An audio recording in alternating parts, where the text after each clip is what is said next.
Welcome back to the Deep Dive. Today we're jumping into, well, it feels like a really intense courtroom drama, actually. It's from Matthew chapter 12. Oh, it's one of the most tense moments in the whole narrative. Right, we're looking at verses 22 through 37. It starts with this incredible miracle. The man who is demonized, blind, and mute. A triple affliction. And instead of a celebration, it sparks this huge smear campaign. So to set the scene a bit, Jesus heals this man, frees him from being totally cut off. And suddenly he can see and talk. The crowds are they're blown away. And they start asking, can this be the son of David? Which, that sounds like a loaded question. It's huge. Son of David isn't just a title, it's a messianic shorthand. The king. Exactly. They're asking, is this the king we've been waiting for? And that possibility is what terrifies the Pharisees. Because they can't deny the miracle happened. No, everyone saw it, so they have to attack the source of the power instead. Which is where the Beelzebul accusation comes in. Right. They claim he's casting out demons by the prince of demons. What even is Beelzebul? Well, originally it was a Philistine deity, but by this time it's basically a slur for Satan. It means Lord of the Flies or Lord of Filth. So they're looking at an act of pure healing and calling it an act of hell. Precisely. It's a desperate argument, though.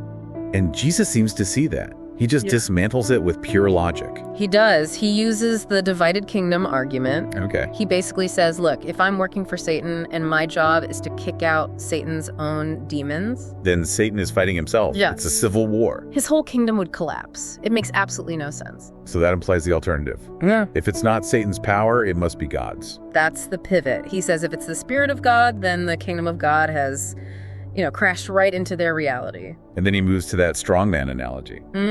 Yeah. He says you can't just walk into a strongman's house and take his stuff. You have to tie him up first. You have to bind him first. Well, we probably miss how aggressive that imagery is. Yeah. Jesus is basically saying, Satan's the strongman, and I'm the one breaking in to tie him up and rescue his captives. It's a rescue mission. He's saying, I'm not on his team, I'm here to plunder his house. Which leads to that really stark warning. Whoever is not with me is against me. There are no neutral observers here. No. But then we get to the really heavy part. The unforgivable sin. Blasphemy against the Spirit. Yeah, that freaks a lot of people out. What is the text actually defining here? I think the context is it's everything. He makes a really clear distinction. Okay. He says, speaking against the Son of Man, insulting him, that's forgivable. But speaking against the Spirit is not. It's not. And you have to look at what the Pharisees were actually doing. This wasn't some intellectual doubt or an accidental slip of the tongue. So it's not just saying the wrong thing by mistake. No. They were witnessing clear, objective light, a healed man, and deliberately choosing to call it darkness. It's a total moral inversion. You're looking at the cure and calling it poison. Exactly. And if you reject the very spirit that brings forgiveness, you've cut yourself off from the only way to be forgiven. It's unforgivable because you are refusing forgiveness itself.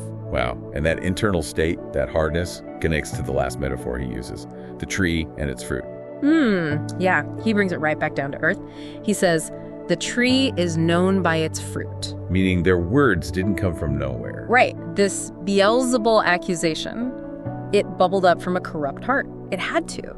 Out of the abundance of the heart, the mouth speaks. That's a scary thought, especially when he says we'll give an account for every careless word. Every careless one. Not just the big speeches. The throwaway comments. Because those are the words that bypass our filters, you know? They show what's really in the warehouse. If the warehouse is full of bitterness, you can't ship out kindness. So our words are just the evidence. They're the data, the external proof of your internal reality. Which I think leaves us with a really practical challenge. Yeah. If your words are the overflow of your heart, maybe do a quick audit.